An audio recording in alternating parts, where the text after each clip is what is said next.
we know about workplace charitable giving now that our workplace is at home? Hi, I'm Bill Stanczykiewicz. This is the first day from the fundraising school, and I'm joined today by my colleague, Dr. Jen Shaker. Jen is associate professor at the Indiana University Lilly Family School of Philanthropy, and she is a frequent faculty member of the fundraising school. Jen has many areas of research expertise, including workplace giving. And Jen, as we have now been working from home and some folks are back in the office, but many folks are still working remotely or hybrid, sometimes in the office, sometimes not. This obviously has to create churn in this area of workplace giving. What do we know now that because of the pandemic, the workplace has changed? How is that affecting charitable giving? Well, I think we all know personally how much the workplace has changed. It was already changing, right? Before the pandemic, this was already happening.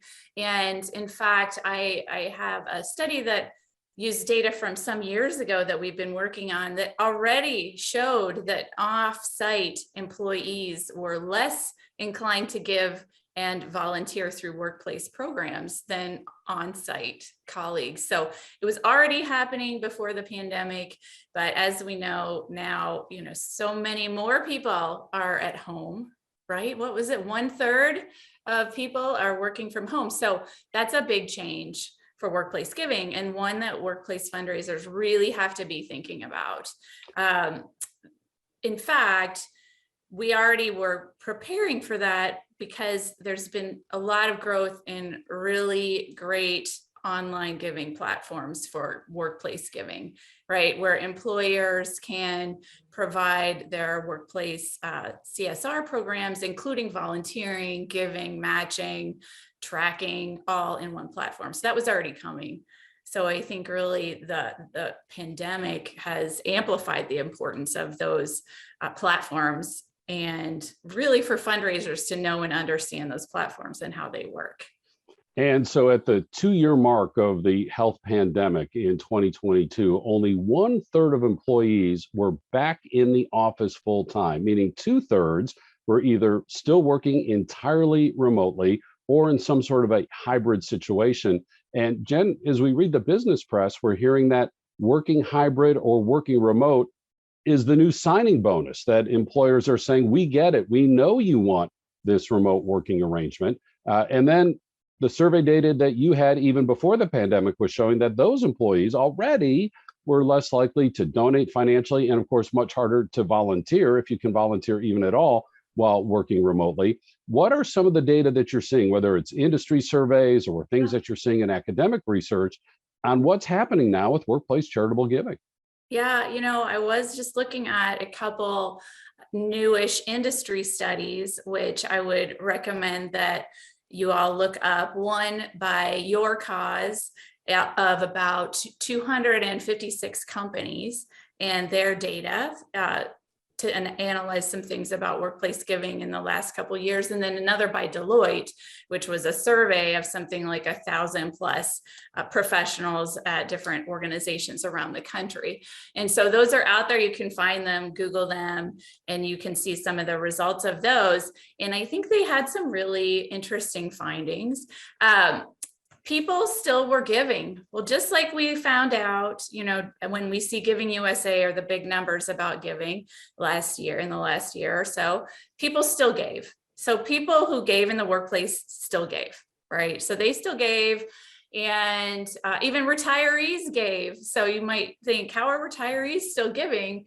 Well, I think it's because some of these platforms allow people to keep their accounts, their giving accounts. In fact, a lot of them are mini DAFs, mini donor advised funds. So they stay with you. You can keep giving out of them even after you retire or even go to another company.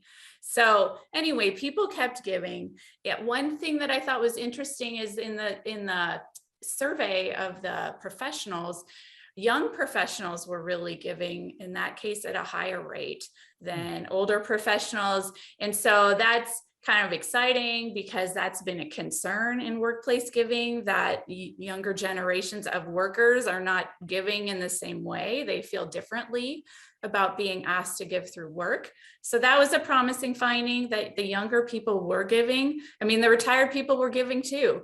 So another thing I thought was interesting from one of those studies was that small companies tended to have higher rates of giving and volunteerism.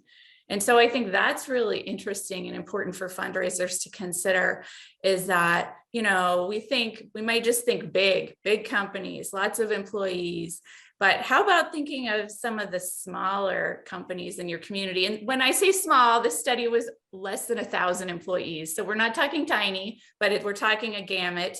But anyway, let's think about companies that maybe aren't the first that come to the tip of everybody's tongue in your community, but that might really like to partner with your nonprofit in a deep way, right? So I think there were some really good findings in these studies and some hopeful findings. I mean, to your point earlier, Bill, we really have to think about how do we make these campaigns engaging and meaningful online. No doubt, Jen, because hybrid work, remote work inherently means online work. And a couple of different times now you've mentioned these online platforms. Can you expand your description of those a little bit, please? Is this kind of an in-house intranet that employers create to channel the charitable donations of their employees, or are these kind of third-party providers that employers are using? Because you mentioned people change jobs, they're still using the same platform. Are retirees, and that's an important finding because retirement has happened twice as fast as normal during the pandemic, with folks retiring earlier, maybe in their early 60s instead of their mid to late 60s or even at age 70. So that's an important discovery as well. But can you help our audience understand more about what are these online platforms? So these are third-party providers. So these are companies that provide software to other companies, business to business solutions, I guess. If you're speaking in business speak, companies that provide platforms that not only give an interface to employees, so they can see, oh, look, it's our United Way campaign, it's our disaster relief campaign. Like, here's where we are in the goals. Here's what our company is prioritizing, or here's all the things that are available to me to give to. And then it also provides companies with the back end. So everything they need to report, this is how much our employees gave this year. These are how many hours that they volunteered. So it's really a front facing to the employee platform and a back facing to the company to help them in their CSR. And so, Jen, as I think about, what is the fundraiser to do with this information? I know that before the pandemic, your research was showing that, some businesses emphasized certain causes and certain nonprofits. Other businesses said, we will match employee donations up to a certain level for just about any nonprofit that the employee chooses. What's happening now in this online world, through this online giving? Does the business kind of designate here are just a handful of nonprofits that we as a company support within a certain cause, or it's up to the employee to choose? And quite frankly, do we just maybe not know yet in this, kind of emerging world of online employee giving? I would say that it runs the gamut. So, from companies emphasizing one philanthropic partner to maybe focusing on several, to allowing their employees to give really to almost any nonprofit through the platform. So it just really varies by the company philosophy and approach. I mean, sometimes companies, it's open that employees can give anywhere, but companies' match dollars only flow into certain nonprofits or in certain directions. So it's really company by company by company. And so that's, understanding that, being aware of these platforms and how they work. Some of the platforms draw their data from GuideStar. So making sure that your data, is accurate in the areas that you can control on some of those types of platforms is important as well. So it's open season. It's all different at all different kinds of companies. I can say one other thing. I will say that employees like to have the choice. Yeah. So whatever the company is doing, employees like to have a voice. right? And so I have some research that shows that having a choice is the most important thing. And also in these new studies, in one of them, it also reminds us that that's employees really love having a choice. So I think having some kind of choice behooves the company and makes employees feel better than just having one option. And that is a consistent finding from your nationally regarded research on employee workplace giving that we are so thrilled to be able to include in our content here at the Fundraising School. And Jen, as I ask you about, what final advice do you have for fundraisers and the nonprofit organizations in which they work? We know from our colleague, Dr. Dwight Burlingame, and his research on, the business side of corporate giving, which we have an entire course on here at the Fundraising School, that so much of, business sector charitable giving and philanthropy is tied into their employees. In fact, when we look at Giving USA every year, about 2/3 of the dollars from the corporate sector can be understood in some way as part of employee recruitment, retention, and morale, and also looking for those volunteer opportunities. The folks at the Gates Foundation saying that, companies collectively set aside about $7 billion a year just for employee matching of their charitable giving. So we know this is a key aspect from the business sector. What advice do you have for fundraisers and nonprofits as we move forward in this new normal instigated by the COVID-19 health pandemic? I really think it's important to, as we were talking about before, try to build some local partnerships, right? Think about what really fits with the mission of your nonprofit, right? What companies, and this is straight out of the corporate philanthropy course too, like where is there kind of interest alignment and mission alignment? And seek some deeper relationships with some of those companies, right? Can you have a more than just workplace giving? Can you have a volunteering and engagement program with them?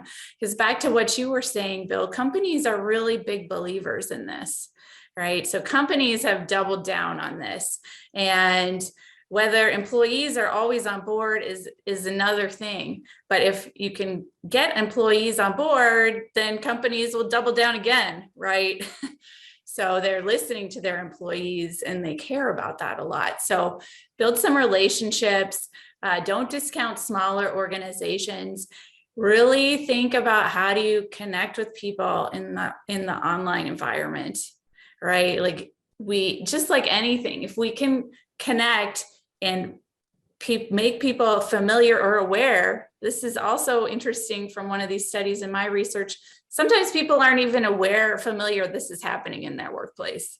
When you're deeply embedded in it as a fundraiser or as a CSR person, it's easy to forget. You have employees who don't even really realize this is going on. So how do you get creative, bring people in, try to be personalized so that you can build the awareness, build the trust, right, in your nonprofit, and use these platforms and the technology and all we've learned about connecting with people like this, right, in the last 2 years. So I'm hopeful. So we'll see what happens. And I think fundraisers have some really neat opportunities to get creative and connect with companies and employees in different ways. And we know that you're going to keep us informed as your research continues, both with your evidence-based findings and also your evidence-informed perspectives that guide fundraisers so well.